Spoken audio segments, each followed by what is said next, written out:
आप सभी को नाग पंचमी की हार्दिक हार्दिक शुभकामनाएं। सावन माह के शुक्ल पक्ष की पंचमी तिथि का दिन है और नाग पंचमी का महान त्योहार है। श्रावण का 7वां सोमवार भी है और पौराणिक काल से ही सांपों को देवताओं की तरह पूजा जाता है। पितृ की तिथि मानी गई है और भगवान भोलेनाथ के गले में भी नाग देवता लिपटे ही रहते हैं और कहा जाता है कि नाग पंचमी के दिन नाग देवता की आराधना करने से भक्तों को आशीर्वाद प्राप्त होता है। इस दिन महिलाएं अपने भाई तथा परिवार की खुशहाली के लिए व्रत उपवास करती है, नाग देवता की पूजा करती है, उन्हें दूध अर्पित करती है। नाग पंचमी के दिन जिन नाग देवताओं की पूजा करते हैं उनमें वासुकी, कालिया, शेषनाग, कारकोटक, मणिभद्रक, धृतराष्ट्र, शंखपाल, तक्षक आदि होते हैं। नाग पंचमी की पूजा की तैयारी एक दिन पहले शुरू कर लेनी चाहिए। चना, बाजरा, मूंग, मोठ आदि अगर आपके घर पे भिगोते हैं तो वो भिगो लीजिए। ठंडी रोटी खाते हैं तो ठंडी रोटी बना लेना चाहिए और इस दिन सुबह जल्दी उठ करके घर की साफ सफाई करें, स्नान करके स्वच्छ वस्त्र पहने, दीवार पर गेरू पोत करके पूजा करने के लिए स्थान बनाएं या फिर आप किसी कार्डबोर्ड पर सफेद कागज लगा करके भी बना सकते हैं।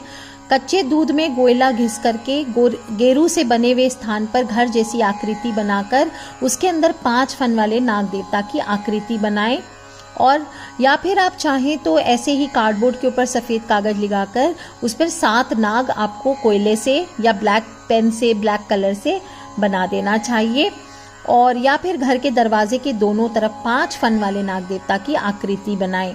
चाहे तो आप एक रस्सी में 7 गांठ लगा लीजिए, उसको पाटिये पर रखकर उसका मुख काला कर दीजिए काजल से और इस तरह से आप करने के बाद नाग देवता बनाने के बाद उसको दूध आदि चढ़ा करके आपको पूजा करनी चाहिए।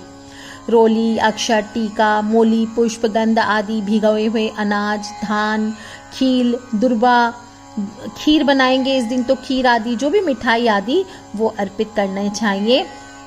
और फिर आपको नाग पंचमी की कथा आगे सुनाने जा रही हूँ, वो सुनना चाहिए। और फिर सासू माँ को या आपकी जेठानी, ननद या कोई भी सासू समान जो भी स्त्री हो, आस पड़ोस में कोई बुजुर्ग महिला हो, उनको आपको बायना देना चाहिए। थोड़ी सी मिठाई, थोड़े से चना मोट और उस पर रुपया रख करके बायना निकालें, पैर छू करके आशीर्वाद लेना चाहिए।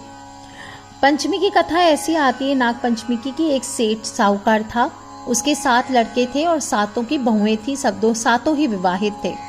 जो सबसे छोटे लड़के की पत्नी थी वो बहुत ही सुशील थी और बुद्धिमान थी, उसके कोई भी भाई नहीं था। एक दिन बड़ी बहू सभी को साथ लेकर मिट्टी खोदने के लिए गई। वो लोग खुरपी से मिट्टी खोदने लगी, तभी वहां से एक सर्प देवता निकले जिसे बड़ी बहू खुरपी से मारने लगी। यह देखकर छोटी बहू ने कहा, इन्होंने हमारा क्या बिगाड़ा है, ये तो निरपराध हैं, इनको मत मारिए। यह सुनकर बड़ी बहू ने उसे नहीं मारा। सर्प एक तरफ जाकर बैठ गया और छोटी बहू ने उससे कहा, हम अभी लौट कर आते हैं, तुम यहीं रुकना, जाना मत।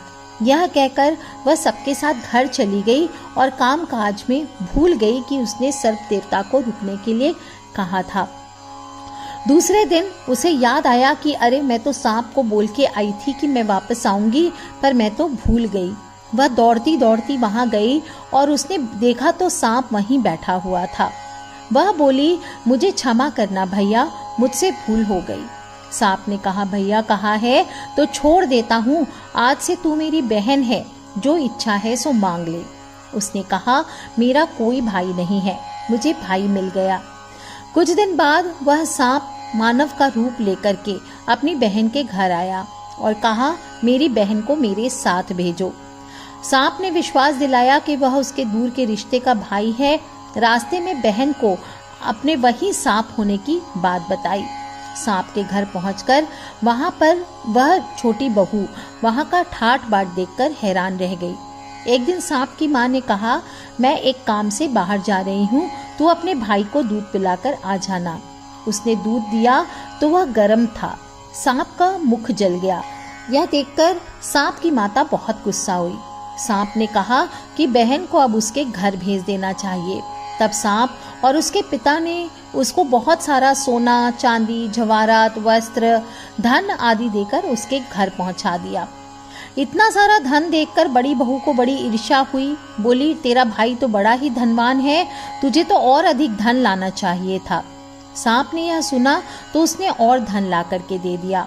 अब सांप ने छोटी बहू को हीरा मणियों आदि से बना हुआ गढ़ा हुआ एक अद्भुत हार भी दिया और उस हार की प्रशंसा उस देश की रानी ने भी सुनी और राजा से बोली कि सेठ की छोटी बहू का हार तो मेरे पास होना चाहिए।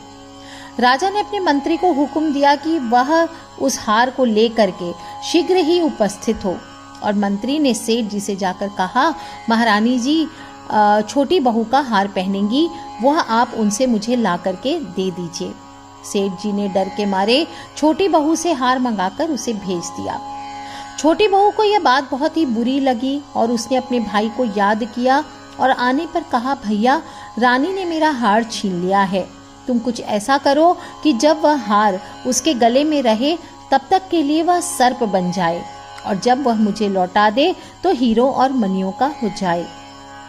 सर्प ने वैसा ही किया। जैसे ही रानी ने हार पहना तो वह उसके गले में सांप बन गया। यह देखकर रानी चीख पड़ी और रोने लगी। यह देखकर राजा ने सेठ के पास खबर भेजी कि छोटी बहू को तुरंत बुलाओ और सेठ जी डरते हुए छोटी बहू को साथ लेकर राज दरबार पहुंचे। राजा ने छोटी बहू से पूछा, तूने क्या जादू किया है, मैं तुझे दंड दूंगा। तब छोटी बहू बोली, राजा, हे राजन, मुझे क्षमा करें, लेकिन यह हार ऐसा ही है कि मेरे गले में हीरों और मणियों का रहता है और दूसरे के गले में सांप बन जाता है। यह सुनकर राजा ने वह सांप बना हुआ हार उसे देकर के कहा, तू इसे अभी पहन कर दिखा। छोटी बहू ने जैसे ही उसे पहना तो वह हार तुरंत ही हीरे मोतियों का मणियों का हो गया। यह देखकर राजा को उसकी बात पर विश्वास हो गया और उसने प्रसन्न होकर के उसे बहुत सी मुद्राएं दी, पुरस्कार दिया और छोटी बहू अपने हार और धन सहित घर लौट आई। उसके धन को देखकर बड़ी बहू ने ईर्ष्या के कारण उसके पति से कहा कि उसकी पत्नी के पास ना जाने इतना धन कहाँ से आ गया है। यह सुनकर उसके पति ने अपनी पत्नी को बुलाया और डांटा और कहा कि ठीक ठीक बता, तुझे यह धन कौन देता है। तब वह अपने भाई सर्प को याद करने लगी। तब उसी समय सर्प वहां प्रकट हुए और कहा, जो मेरी बहन के आचरण पर संदेह करेगा उसे मैं खा जाऊंगा। यह सुनकर छोटी बहू के पति बहुत ही प्रसन्न हुए और उसने सर्प देवता का बड़ा सत्कार किया और उसी दिन से कहा जाता है, नाग पंचमी का यह त्योहार मनाया जाता है और जो भी स्त्रियां सर्प को भाई मानकर उसकी पूजा करती है, उन सभी के जीवन में सर्प देवता उनके भाई बनकर सदा ही मदद करते हैं। उनके जीवन में धन संपत्ति की कभी कमी नहीं आती। तो बोलिए नाग देवता की जय, नाग पंचमी की जय।